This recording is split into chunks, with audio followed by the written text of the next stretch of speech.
Hi, I'm Tim Eskew. And I'm Amanda Stradling. We are East Valley Leader Lab, and this is our podcast, Mind and Body at Work. Wellness, well-being, and mindfulness are trending right now as organizations try to attract and retain the best talent in this tumultuous post-COVID world. At the Leader Lab, we agree these are important concepts and overdue for being fully utilized in the workplace. We also believe that these concepts only work when you treat the mind and body as a whole. We are excited to be part of a societal shift in attention toward the whole person. We invite you to join us as we begin to look broadly and deeply at wellness, well-being, and mindfulness in the workplace. Hi, I'm Amanda Stradling, and this is Tim Eskew, and we are the East Valley Leader Lab. This is our podcast, Mind and Body at Work. As always, if our content resonates with you, we hope that you'll click the link in the show notes for our description of our newest offer, the 4 Fundamentals of Well-Being. This class is designed to introduce you and your team to what you can do to improve your well-being in your organization. We're excited to offer that to you, so check it out. And of course, please like, share, and subscribe to our YouTube channel or wherever you get your podcasts. All right, today we have 2 very special guests, David and Shannon Baxter. Thank you guys for being here today. Yeah, Hey. Thanks for having us. Yeah, Thank you. we're glad you guys came. David and Shannon Baxter are the co-owners of a local coffee shop, Beanchain Coffee. They are working toward building a worker-directed company model that could be used to offer an alternative to typical corporate structure. Creating a fairer world is a confluence of the shared passions of both of you. Shannon has a deep compassion for animals and has spent years studying equine science, with the hope that someday she'll open a rescue and that could offer therapeutic services to those who've experienced domestic abuse. David has struggled through poverty to build a career as a software engineer and is singularly driven to make sure that no one else has to go through what he did. And together, they've spent the last half of a decade building the Beanchain, a worker-directed coffee shop. Mm-hmm. And that's where I met both of you. Yeah. Yeah, it's really wonderful coffee, just so you guys know. But We should mention the cinnamon buns. They're also very Yes, the cinnamon rolls yeah. are fantastic. Erica Miles of Rolled Out Bakery is our baker, and her rolls are particularly rad. Yeah. We agree. Yep. So it's been really fun getting to know you guys off camera, and we're excited to have this conversation with you today. And Tim's going to get us started with a few questions, if that's all right. Heck yeah, thank you so much. All right. Yeah. So, we want to hear about what you're doing at Beanchain, your mission, your vision, and your culture. And we'll just let you start, David, and go from there. All right. I'll kind of just give the typical intro that I give for anybody at the Beanchain. I feel like it's probably the best way to describe it. But we're trying to work towards solutions to poverty. We think that workers' rights is kind of at the core of that, and creating more fair and better workplaces. So the Beanchain is an expression of that. And the Beanchain is what we're calling a worker-directed business. We're trying to build it in a way that gives people a little bit more agency, a little bit more profit sharing, and a path to ownership so that we can eventually be a worker cooperative. And if we can make that a success, we want to try to create a larger coalition of worker-directed businesses and make it easier for other people to start worker-directed businesses and make sure that people have what they need to live well.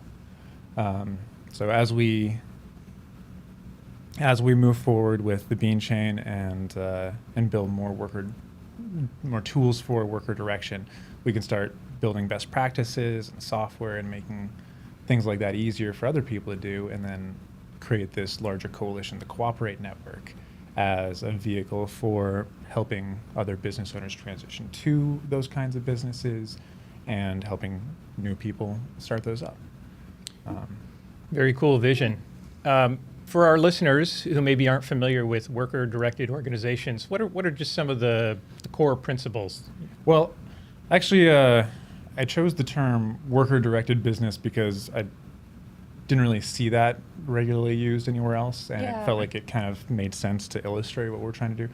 I also didn't want to step on the toes of anybody who like is running a worker cooperative, because the goal Okay. of the model that we're building is actually to create kind of a transitionary model that allows standard businesses to become worker cooperatives over time. So we're Okay. not a worker cooperative yet, but the idea is to allow our workers to work their way up to being members and then eventually transforming into a worker cooperative without having them have to buy in, so they can work in. So it's a bridge model, kind of like a Exactly. transition. Something meant to make it easier for the standard business owner to do that if they care about that and they wanna maybe pass the business off to their workers one day. This is kind of a way for us to try to get more worker cooperatives into America, where there are some cultural hurdles, Yes. and the mindset isn't really where it needs to be to have people like leap towards worker cooperatives right away. Totally. And along the way, we can also build tools that any company can use to be more worker-directed, like voting, forums for proposing and debating ideas, teams where people can earn more money for doing extra work, and all these things, we're going to design these in such a way that they can be appended onto any existing business structure, whether it's a worker cooperative, an ESOP, or a standard organization. So we want to come back to kind of why this is so important to you, and I know it from your introduction. There's Yeah. some history there, David. But just before we do that, Shannon, anything you'd like to add about your About store the and your shop? vision and what you're doing? So some of the things that weren't mentioned were we also have an in-house baker who makes our cinnamon rolls, because we like to help other small businesses get their start. So Erica is starting Rolled Out Bakery in our kitchen until she can afford her own brick and mortar shop, and then she will move out. We'll still probably buy her stuff because it's so great to still sell in our shop. But we also have private office space for rent, one of which a tattoo artist, Chloe, does tattoos out of, so she has her studio there. And we also have a local vendor area where we just have a bunch of people just trying to get their start their business up, and selling out of us. And all of them have found pretty good success through it, so that's pretty cool. Yeah. That's fantastic. Yeah. I think a lot of the success that you guys are having kind of comes from the energy and the passion that you bring to it. Because when you go into this coffee shop, I mean, it's delicious, but just seeing the way that you guys really believe in the larger mission that you're doing, it's a lot more than just a coffee shop. You really are building this very cooperative, just thriving little community there, I think. We're trying to build it from not just for our workers, but also for the community too. We want to see our business, and hopefully other businesses too, become more community centric. So we will let customers, if they're ordering a drink that's not on the menu, we'll let them name it and we'll throw it on a secret menu for them. Oh, cool. We invite people to come host classes and workshops in our conference room for free. And Wow. I think right now we have like four different kind of like help workshops scheduled in the shop on a regular basis. We have a couple of grief counseling workshops, and then some like men's mental health and stuff like that stuff. Really? So we want these sort of more healing and community enriching efforts to be like based here. The Leader Lab might have to talk to you guys about using some space sometime. Heck Yeah, yeah, if yeah, it's that's free it. and open to the community and something that will, in any way help with poverty or workers' rights, then we'll make the conference room free. Very cool. I think it's also important to note, because we've talked a couple times now about how great the coffee tastes. Top Cup actually roasts in our kitchen and roasts our beans to what I think is perfection. We get so many compliments on them. Yeah. But And it's a Honduran bean, and it's a Single medium dark. Okay. yeah, but it's also from a worker cooperative farm. Yep, So yeah, that's trying important. to keep the economic fairness Yeah. throughout. So Great. it's a store, it's a coffee shop, but it's really already become multiple businesses, right? You're growing things there. Yeah, when you think about it, it's got a tattoo artist, baker, roasting, and those are all separate businesses, not owned by us, and a marketplace with, I think, like 6 small independent sellers vending out of our marketplace. one Yeah, of the there mother-daughter were some team that painters, does. right? And we're Yeah, painters. Art. we have a featured artist who we have like a specific wall that we put them on. And the one that's featured with us now, his name is Eric, and he does a bunch of indigenous art, a lot of like Cocopellis and stuff. And the profits from that actually go to the Missing and Murdered Indigenous Women Foundation. So, Really? yeah, he also has T-shirts and stickers. So he's really doing something good. Yep. Nice. Wow. But the deep mission and vision sounds like it's around poverty and creating a real Finding fair sustainable wages. solutions. And Yes. so tell us a little bit, David, about it, whatever you're willing to share about Yeah. your past and how it plays into this interest of yours, of both So, of yours. For me, it's kind of something that my life has shaped me for. So I'm pretty galvanized based on my own experiences towards the cause of trying to end poverty. I started life in an upper middle class family. My dad owned a pillow company, and we lived in North Scottsdale. We Okay. were doing pretty all right, but like a lot of families, my parents got divorced, and they lost pretty much everything in the divorce. So by the time I was in my mid-teenage years, my family had traversed down the economic ladder, and we're squarely in poverty. My mom and my dad both, loved us deeply, but they had their own issues they were dealing with. My mom had health issues, and my dad was struggling with the frustration and the anger from the divorce, and Definitely. he ended up losing his company. And through that, I did manage to like start off going to college, and I got some Pell Grant money, but that ran out pretty Good. quick. Mhm. And my passion was software engineering, but the college that I was going to, Central Arizona College, didn't have that as a program. So I ended up dropping out of college eventually, not really finding a passion there. And then my mother had been, helping. She had been raising my sisters, my three sisters, using a lot of government help. She was on Section 8 housing, and did everything Are she you the could. oldest then? Second oldest, actually. Okay. Doing everything she could to like help keep the family going. So, so she ended up dying pretty soon after I dropped out of college, Wow. and that was on my very first day going to work at Amazon. I just found a job at an Amazon warehouse.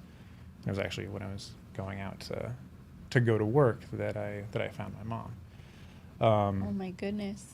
So I ended up having to let my sisters know, deal with the paramedics, and then And go to work.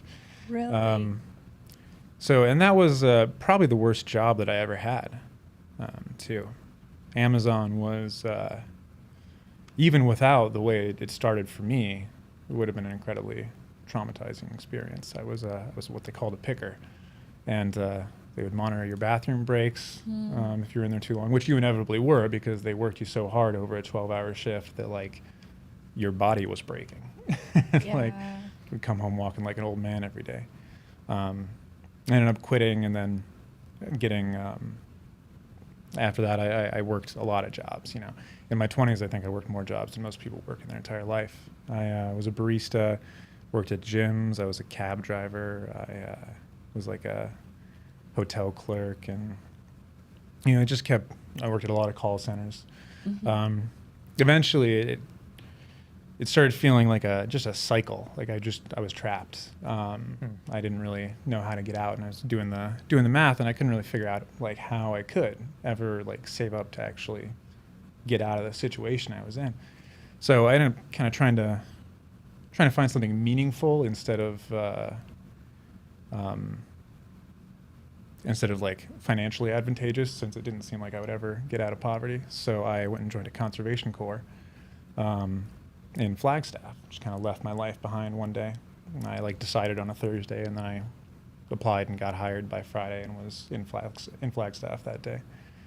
Wow. Just walked away. But Big shift. yeah, but it didn't really like get me what I wanted. It didn't feel as meaningful as as I thought it would, and wasn't welcomed very, very warmly by the people there. Were you doing like tough physical work every day? Or? Oh yeah. Yeah. Yeah, we'd go out for like 3 weeks at a time, like 8 days at a time actually, and just like build trails. And Okay. I built a trail up in the Pinal Peak over by where's that, Globe? I think so. I don't actually know. Yeah, Globe Superior. But like been all over Arizona doing that. So Really? it was really fun, and it was definitely a different experience. But they pay their folks like $3 an hour, and then you get a big scholarship at the end. That's supposed to be the payday. But I quit before that too. So eventually, anyway, long story short, I taught myself web development after that. Okay. After a lot more jobs, and you can see I've had, like, even through that period teaching myself web development, like I wasn't able to afford a lot of the basics like asthma inhalers and things like that. So it's left me with a number of scars, like anxiety attacks, specifically around breathing and stuff like that. These are experiences that I went through because the system wasn't built in a way that I could easily succeed. Even when I taught myself web development, I had to lie and say that I was already a developer in order to get my first job. So like, even if you can give yourself the tools to succeed, you're still barred from entry. Yes. So that's what the Beanchain is about. And what we're building here is trying to provide a path for people to break out of poverty that doesn't require you to sacrifice your values. Makes a lot of sense in light of your history. I mean, it makes a lot of sense anyway to me, but in light of that history, we can see where you've come from. Absolutely. I might have gotten a little long-winded there. I don't know if that was... No, that was great. I think that really shares kind of the heart of your care. Like, we always use the word care at the Leader Lab. Our whole second course, we have 3 courses. The second one is all about, the title is What Do You Really Care About? And it's about how if you want to lead your life and just become empowered and create the kind of difference you want, you have to know what that cause really is that resonates within your body. I think resonates is a good word there. It's interesting how much power it gives you when you feel like you're doing something that means something. I mean, I've struggled with motivation and depression my entire life. And even when I was a software engineer making $120,000 a year, I had enough to survive, and I was able to heal from like the physical and mental wounds of poverty, but I still was very unmotivated. I was kind of a lazy engineer. And it wasn't until I quit my job to start doing this that, like, we've been working, I think, more than 300 days straight at this point. And over the past 4 years building this, we've worked harder than we ever have in our entire lives, and I've never struggled for motivation or energy. Wake up every day wanting to come into work. That's a huge testament to both of your passions for this. Yeah. I mean, most people haven't tapped into their care enough that they can dedicate 300 days straight to working on their cause. So I think that shows your commitment. Yeah, we've, it's something that's, if we only have like 100 years here, I feel like I'd want to do something impactful with it.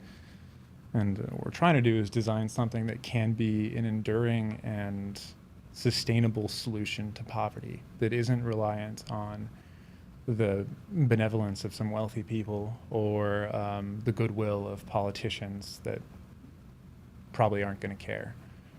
This is just a self-propagating system that people can execute all on their own. If we can build it in that way, then I think we can do anything. Yeah, so let's dig into that a little bit. Yeah. What do you think is the key to having a really successful worker-directed organization? I don't know. Yet. This is our experiment. The Beanchain is the very first one.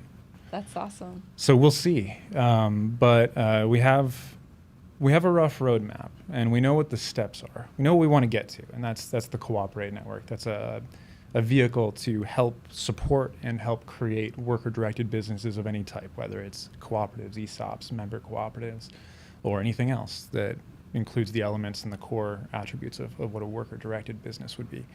Once we have that as a financial motivator for people, I think we can start building a lot more. But the Beanchain is the first step because it'll be the first one. So we're starting by trying to build a couple things. One is a path towards being a cooperative and building that in a way that kind of skirts some of the concerns that a lot of American business owners have. Like they put in so much of their life and their time and their money that a lot of people think they deserve all of the profits forever. And if we think like that, then nothing will ever change. So we have to, what we're trying to do is putting a dollar amount on the risk we put into this, on the time and on the money that we put into it, and then say we want to recapture that, and then we'll restructure as a cooperative. And until that point, we'll be allowing people to work up to being members, which is going to be the level where they would get equity, profit sharing, and a vote in the company.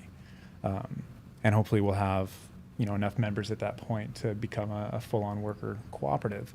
But we'll start allowing people to have profit sharing even before that. So it provides kind of a smooth trajectory and a very reasonable set of rules around it. The other big concern we've heard from business owners is like, if I lose control of this company that I've created. And as a solution to that, we're saying that in this first attempt, we'll see how the founders retaining 50% of the voting power in a veto vote works. Because if we can say like, hey, you can feel secure that like this company will still be on the path that you want it to be on, but you can also include workers as equity holders and as voting parties. And try to let them, unless you really need to veto it, let them vote. So we think that might provide a little more security and convince people to take that step towards being a worker cooperative. And then when the founders pass or sell to the workers, the company can be fully worker-owned. Yeah, so there's a point where in the process where the original owners do give up control, right? When it becomes worker-owned cooperative, you don't want to have somebody have 50%. Yeah, and most business owners want an exit strategy anyway. So if we say that could be the workers buying you out, or you keep your shares for the rest of your life and your veto for the rest of your life and just keep collecting your profit sharing and let the workers have 50%. And then, eventually they're probably going to let the workers make the decisions anyway as they feel more confident with them. Plus, since we're trying to create that kind of, allowing the workers that are going to become equity holding members work their way in and earn the respect and the endorsement of the founders, then it'll probably be a group of people that they already deeply trust. Yes, a smooth transition. Yeah.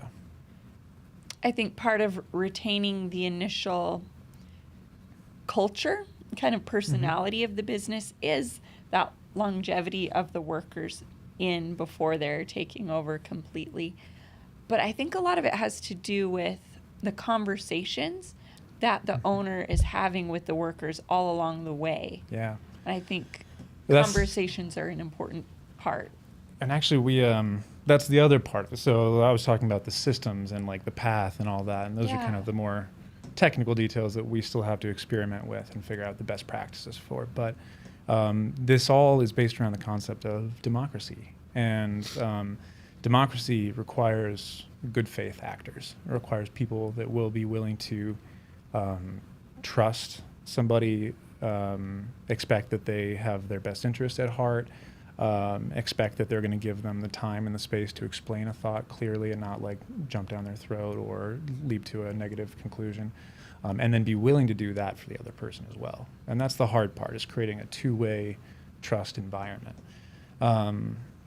So that's kind of, that cultural shift is what we're finding is going to be the hardest part for us to tackle. And it starts with our own workplace.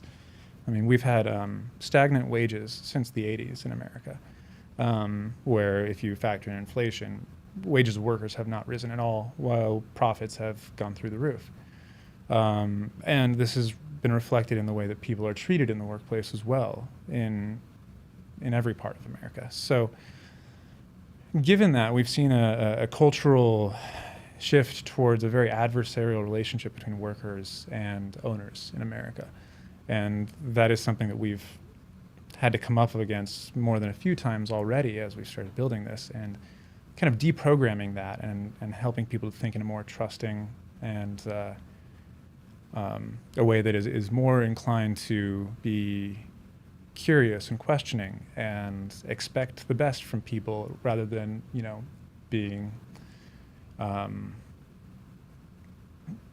feeling like they need to take advantage before they get taken advantage of. Yes. You used the term wage theft on your in your discussion of poverty on your website, and so that kind of describes why people might come with that attitude, right? It's where the culture comes from. It starts in the places of power. And protective. So say a few words about that, because when I first looked at it, I was like, oh, that's interesting. I wonder what the data is for that. And then I saw your definitions, and I was like, oh yeah, I'm familiar with all those things. Yeah, I'm glad you brought it up, because there's, just because of natural filtering of information in any economic organism, there's a lot of things that people in America don't hear about very often. Wage theft is one of them. Cooperatives is another one. We find that 80% of people we're talking to have never heard of a worker cooperative. It's pretty wild. But yeah, we think one of the primary movers of poverty is just bad jobs, terrible pay, jobs being onerous and taking too much of your life and not giving you enough back. And part of that problem is, one of the ways that workers are taken advantage of is wage theft. Wage theft accounts for more theft each year than all other kinds of theft combined. And wage theft is, there's many ways that it can happen. One is, just not paying people when you should. Others are, misclassifying workers, not paying proper overtime. So classifying them as contractors, even though they're working pretty much full-time hours. Exactly. Depriving people of benefits that they should be getting, and having them shoulder a lot more of the tax burden and things like that. So there's many different ways that wage theft happens, but just wage theft that's like recorded still totals more than all other thefts combined. So can imagine that many instances of wage theft aren't recorded. Yeah. And just that single statistic that like wages have not risen since the 80s, but profits have, kind of leads you to the conclusion that they are coming from the profits of workers, coming from what the wages should be for workers. So even on top of the criminal wage theft, there's an implied wage theft of like what people should be making as well. Yeah. I think this is something probably most all of our viewers have experienced to some extent. Mm-hmm. I know one of my early jobs, it was hourly, and we always had to keep the hours just under 40 on the time card, whether they were or weren't. That's what we had to write. And we were required to write a lunch break, but we weren't really allowed to take the lunch break. Yeah. and so we write that on the timesheet, but don't get paid that way. Common tactic. And that might not even be considered technically wage theft. So in like the numbers, like what counts as wage theft and adds up to that grand total, that's just a tactic to keep your costs down. So I bet that doesn't even fall into it. But that, in my book, definitely feels like it's a problem. But here's the thing. If we have worker cooperatives, if we have companies that include the workers in some decision-making structure in some way at least, they're usually going to advocate for their own best interest. And yes, give them a voice. That'll mean that like they'll vote for better wages. They'll vote for fairer workplaces. And if there's a sense of camaraderie and trust between workers and founders, then they won't cannibalize the businesses that they're in. I think that's one of the big problems with, like, unions are amazing. Unions are the backbone of the working force in America. They provide a voice to the voiceless. But to me, when I look at it, it seems like it's always doomed to be a very fraught effort to get a union that's working for you and is, dealing fairly with the business, and to get a business that's going to deal fairly with a union and not exercise its overwhelming power to destroy the union in some way or another. It just seems like it's an effort that will always be degraded over time.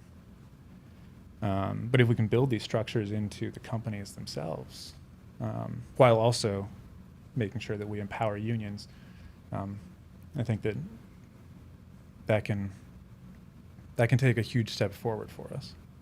And for our listeners, David, you mentioned the other day that this idea of worker-owned cooperatives is not a new idea. It's been sustainable in different places around the world. I know there's activity going on in the U.S. in like the South, like the furniture industry. I've heard about, and you want to talk about any of the other examples you know of? I haven't seen.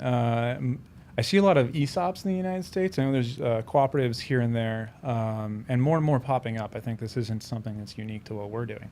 We're just trying to build tools that might like help further that effort. But yeah, this has been something that's, I don't know exactly how old cooperatives as a concept are, but I feel like it's more than 100 years at least that they've been around. We have a lot of good models that we're trying to work off of. There's co-op.disco is a fun website for a cooperative in, I think it's Central America, that does like translating. And they've put a lot of amazing work into building a good list of best practices for their kind of distributed cooperatives. In Spain, there's the Mondragon Corporation that like is a coalition of a lot of small businesses, a lot of cooperatives, all working together, which is kind of loosely what we're basing the idea for the Cooperate network off of. All over the UK and in Europe, you've got cooperatives pretty much on every corner. They're incredibly common. It's just, and the fact that we don't realize that here in the United States is part of that blackout of information that I'm talking about. Like, we don't realize there's these incredibly fair structures, like just outside our grasp, and they're well defined. They're easy to operate. We just need to find a way to convince people to do it. I wanted to ask before I'll let you go to the next question. Sure. So you described one of the key things you've learned is how difficult it's going to be to win over the trust. There's this history there between workers and employees, and you know that's something we have to learn to overcome and build trust in the organization. I wanted to ask Shannon, is there something else that you've learned in this process about what it's going to take to do this? Oh gosh, everything that I've learned is all new. I knew nothing about being a business owner. I mean, I've never done anything like this before. I have degrees, but they're not anywhere near close to business owning or any of that. I guess some of it, but yeah, everything I've learned how to handle myself really well. I have learned, I feel like, how to talk to people better, how to talk to people with a very calm disposition, and also the way that I wouldn't say not discipline, the way that we talk to our workers or our coworkers about things that happen in the shop, because people are used to going into something and being like, this is what you've done wrong, this is why you're in trouble, and then you're on probation or whatever. But we have a different structure where we call them solution-seeking sessions, where we meet with the person and we talk about what we want to. We give them the floor to discuss as well, so that they don't feel like they're not being heard and they're just being talked to. And then we give them, depending on what the situation is too, I mean, like, you just can't come into the shop and punch your fellow worker and like, let's have a solution-seeking session. But Sure. Yeah. So we do talk to them and we give them a fair amount of opportunities to change. And we'll also tell them like, oh, hey, this is what we are looking for. And then we'll check back, say, in a month, and let's see how the progress has been. And so then you get pretty much 5-ish solution-seeking attempts, we call them, before we're like, hey, we got to let you go or something like that. It's designed to take longer than a month.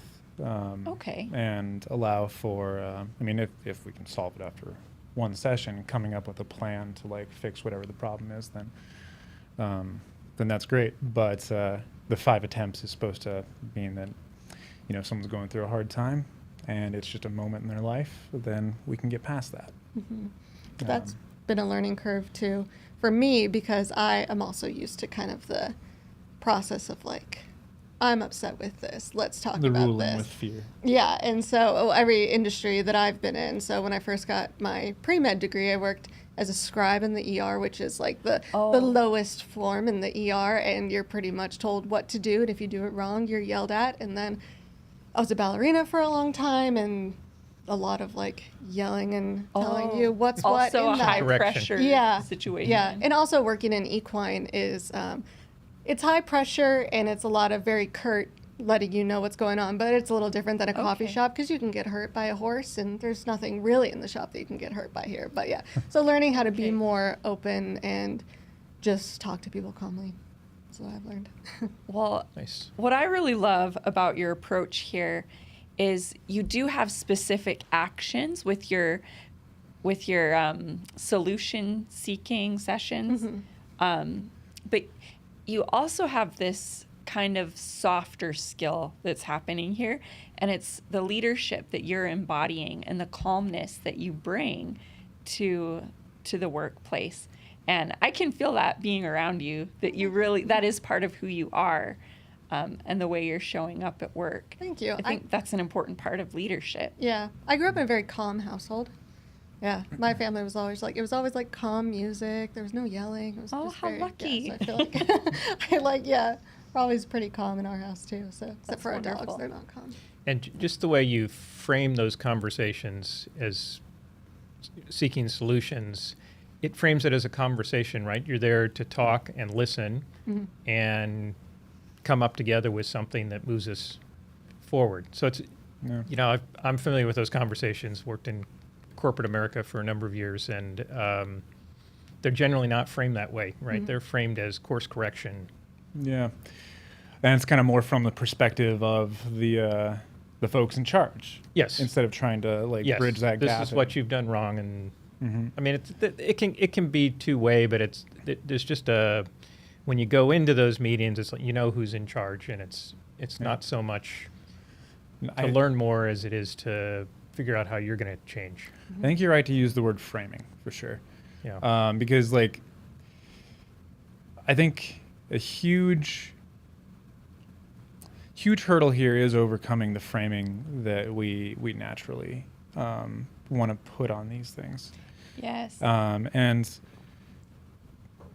at a certain point, you can only you can change the framing rhetorically and try to make people think about it in a different way. But if the reality of the matter doesn't back up the framing that you're giving, then it becomes very inauthentic. So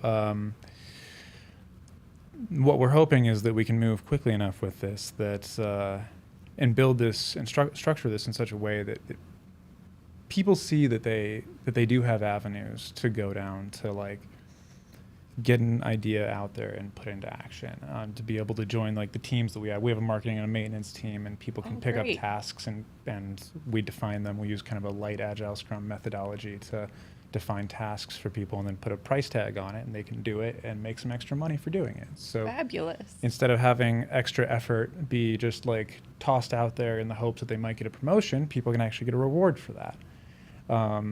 And we're hoping that if we can show people that they have actually more of a say in their workplace than all of the framing that we're trying to do with trying to create that more even conversation will actually mean something. Yeah. Follow it up, right? Yeah. That's great. You've talked so much about financial well-being, which I think is fantastic because we haven't had a lot of guests that have really dialed in on the importance of finances for a person's overall well-being, but it's so critical, as you've illustrated. But at the Leader Lab, we focus on all the elements of well-being. What are some other aspects of well-being that you guys care about and that you are focusing on at Beanchain? Well, I think Shannon probably, the way we're trying to make sure that we address people's emotional and life needs is by making sure that any disciplinary procedures are done in a way that's very conversational and tries to expose the real needs so that we can find ways to address them. in the future, I think we're not profitable yet.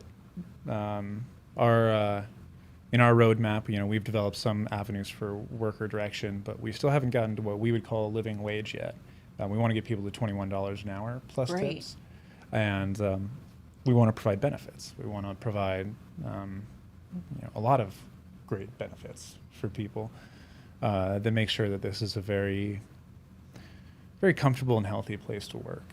We all go through a lot in our lives, and we're going to be pulling people out of environments that probably weren't so great for them and bringing them to one that will hopefully be better. So we want to provide those amazing benefits. We also want to kind of redesign the way that HR works a little bit. And we're not there yet. This is going to be probably once we get to step 2, where we have a second location and we can then have a you'll little have more money to play need with. for an HR. But yeah, we want to basically have therapists on retainer to be able to kind of coach us through finding solutions. So instead of just having our solution seeking sessions, we'll have the ability to go to a trained therapist as a coach and get a plan for trying to address something, so we can take that into solution seeking sessions, or even outside of that process, just see something and consult and then find get these kind of well thought out plans from professionals that really know what they're doing when it comes to helping people heal and fit in and feel at home at work. That's great. Bring in the experts. If you do really care about emotional well-being, then really support that. That's fantastic. Another thing we constantly do at the shop is a phrase we use often is mind your levels. So we always want people to be hydrated, eating really well. So we don't ask questions if you need to make yourself a sandwich and not pay for it, or eat some oats and take what you need, make sure you're full, make sure you're drinking enough workers, water. if they're struggling, they can eat food here for free. Typically our rule is workers get half price food, but sometimes you don't have the money, and we don't want that to stop somebody from being well fed. It's that's a term where we health, took from our that's home. where mental health starts. Yep. Yeah. Have to take care of your body. Mm-hmm. It's where everything begins, I think. Or many times in my life where I've been incredibly malnourished and lacking sleep, and it's nearly impossible to handle some of the heavy emotional burdens of life without having a proper base. So Definitely. So in the beginning, you talked about the big vision, and we've talked a lot about how it works in your store. I'd like you to go through just the main steps in your plan, because I think you've really thought this out, and without going into great detail, just a summary again of kind of the roadmap, the pathway that you guys have designed. So the kind of bird's eye view is step 1 is starting the Beanchain, developing the tools for a good worker-directed company and the path towards being a cooperative. Step 2 is creating a network of Beanchains and centering that around a nonprofit that provides all the services and carries all the services that these shops would need: IT, legal, marketing, staffing solutions, and more, whatever the shops need. And have that be housed in this nonprofit that will, report what it's spending money on and be able to be held accountable for its actions. Good. A lot of transparency. Yeah. That's good. And in that way, the power and the money won't be aggregated at the top of the organization, but instead will stay mostly with the Beanchains themselves. Mostly with the Beanchains themselves, and in the communities that money was coming from. So there'll be a positive force where they are. And the member Beanchains will just pay dues and be held accountable to a code of ethics. Otherwise, they would risk, losing their position in the network and losing all those benefits that they have. Great. So we'll have ways to keep people accountable, but because you don't want one group of founders to go off the rails and just say, I'm never going to promote any workers to members, and I'm going to keep all the power and money for myself. Mm-hmm. That would be a bit of a bummer. Yeah, that's not what the Beanchain is about.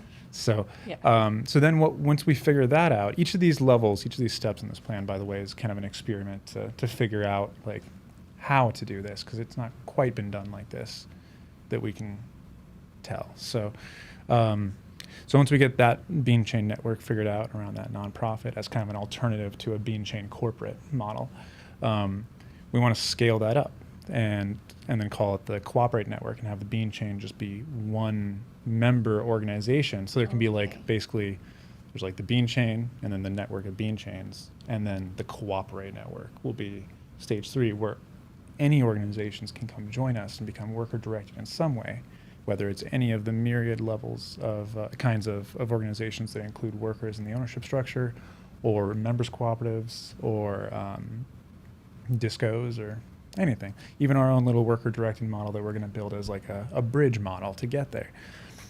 So then if businesses are willing to take on those kinds of commitments to worker direction and a living wage, they can join as members, pay dues, get access to all the same services and benefits like mutual funds, and maybe like fair nonprofit insurance plans that like don't have executives at the top taking a bunch of the money for themselves. And all these things like IT, marketing, legal, all these things could be housed in that Cooperate Network and maybe provided in part by some of the members of the Cooperate Network too. It can be like a cycle that does benefit the people inside it as well. And that'll be a nonprofit as well, and the members' dues will pay for those services. So it kind of provides the power of a huge corporation, but for all these mom and pop shops and small cooperatives around these communities. They all get to plug into that larger, but healthier structure. And it'll be a commitment for sure. They'll have to commit to paying a living wage. They'll have to commit to maintaining an ethical worker-directed model. And they'll pay member dues that would, help sustain the network. But that should, by pooling those resources and getting a lot more out of them, allow them to reduce their overhead a lot. And it'll make allow them to what? I'm sorry. Reduce their overhead. Okay. Reduce their costs of doing business a lot. And hopefully that'll make it incredibly financially attractive to become a worker cooperative. And you've got plans to automate some of the elements of this, right? Yeah, I mean, I'm a software engineer myself, so there's interacting with the Cooperate Network will hopefully be something that comes with what we're going to do is build software and tools around it. So it'll be something you'll be able to plug into. You'll be able to have. We're going to have the Cooperate Network, and that'll, I'm sure, have a lot of software built around it for people to access all these services that we want them to be available to them. But then we're also going to have as a separate thing the tools for worker direction, things like voting teams, forums for proposing ideas, communication channels, and all that. That'll be a separate kind of software that we just offer for free to anybody who wants to do that, even just a standard business. So once we have those kinds of things built, we want people to be able to plug in elements of worker direction to any business they're running. Great. And that will never be charged for. So we're going to add many kinds of software and tools to simplify this process. Because humans, we follow statistics, right? If we generally do what's easiest. Right now it's easiest to start an LLC or a sole proprietorship and just go with that and do it the standard kind of authoritarian way of running a business. But if we can make it even easier to run a democratic business and provide more financial and more best practice supports than they would get otherwise, then people will start doing that. It's awesome. I was thinking we should go here. Yes, because we're getting close to the end. Wow. So I want to ask you guys, if you're dreaming huge, what does the ideal future of work look like for you? Maybe 50 years down the road. What's the impact? The future that I want to see is one where homelessness is non-existent. Other countries have been able to achieve something kind of close to this. In Finland, they have a housing first homelessness program that has all but eliminated involuntary homelessness for them. By providing better jobs and encouraging other companies to do so, and if we can get enough of them too, then we should be able to eliminate some of the root causes of poverty in America and get a lot of power and transfer a lot of wealth back to common folk.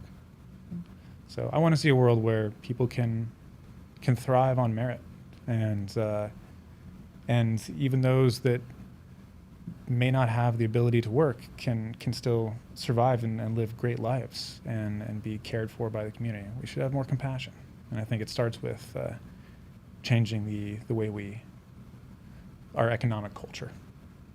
Absolutely. Very cool. Anything you'd like to add to that, Shannon?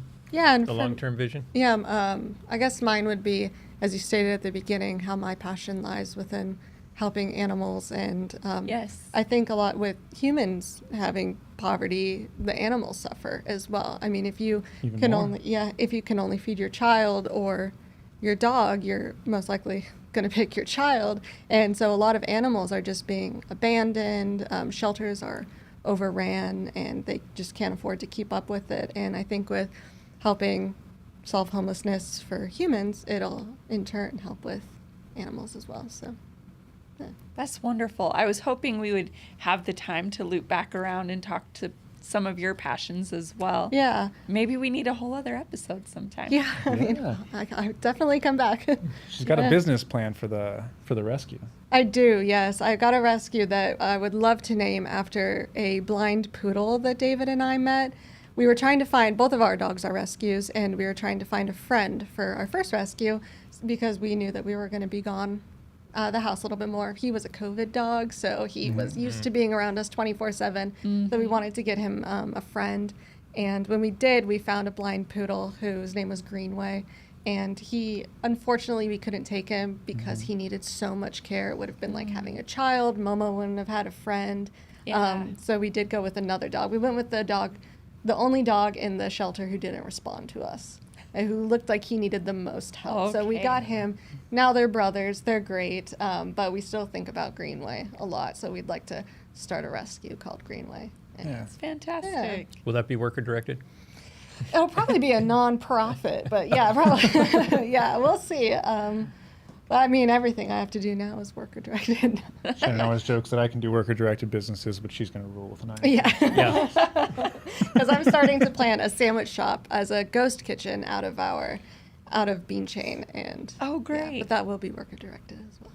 Great. So many possibilities the way you've set it up. Yeah. Right? It really allows for, you're encouraging the people, everybody who works there to explore things that they could do, right? To create businesses within the business, and you're doing it as well at the Yeah. same time. Yeah. It's really an inspiring vision. It's a big vision, an inspiring vision. Really appreciate you guys sharing it with us. Thank you. Is there anything else you'd like to share, that we didn't cover that you wanted to make sure people know? I don't think I have anything. Yeah. I feel like we covered most everything. Yeah.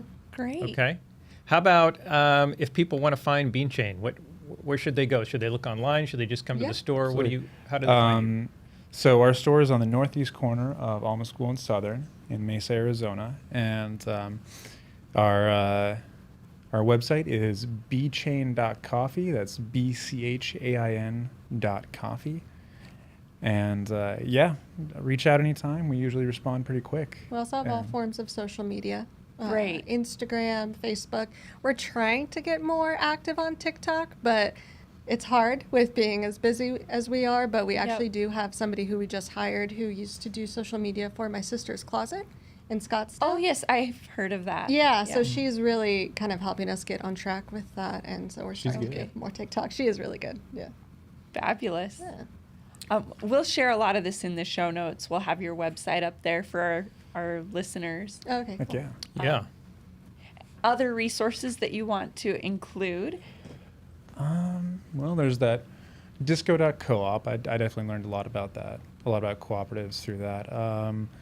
Also, the Cure for Capitalism, Democracy at Work by Richard Wolff is an amazing book. That started me Great. thinking about, he describes the worker self-directed enterprise in that book as a concept that might be a good replacement for the standard American business. I love that way of thinking of starting with what we have and trying to improve it. Richard Wolff is a pretty wholehearted economist and philosopher, so I'd definitely recommend people listen to him. Great. And if you want to change the way you look at the world a little bit, read Manufacturing Consent. It's a good book. Okay. Do we know the author of that one? Noam Off the top of our Chomsky. head? Oh, yeah. Great. Yeah. Heard of him. Yeah. That's familiar. All right. Well, we want to thank our listeners for being here, and we encourage you, especially if you're local, go down to the Beanchain shop and experience it and meet David and Shannon. We got to do that this week, and it was a really pleasant experience, and we've learned a lot by hearing you share your story and your vision. It's really fantastic. So this has been Mind and Body at Work with East Valley Leader Lab. Please click on the link in the show notes if you're interested in learning about our newest offer, which is called the 4 Fundamentals of Well-Being. It's designed to show you and your team what are the things that you can do to improve well-being in your organization. As always, if what you're seeing here resonates with you, please like, share, or subscribe to our YouTube page or wherever it is that you get your podcasts. And until we see you next time, be well and keep moving.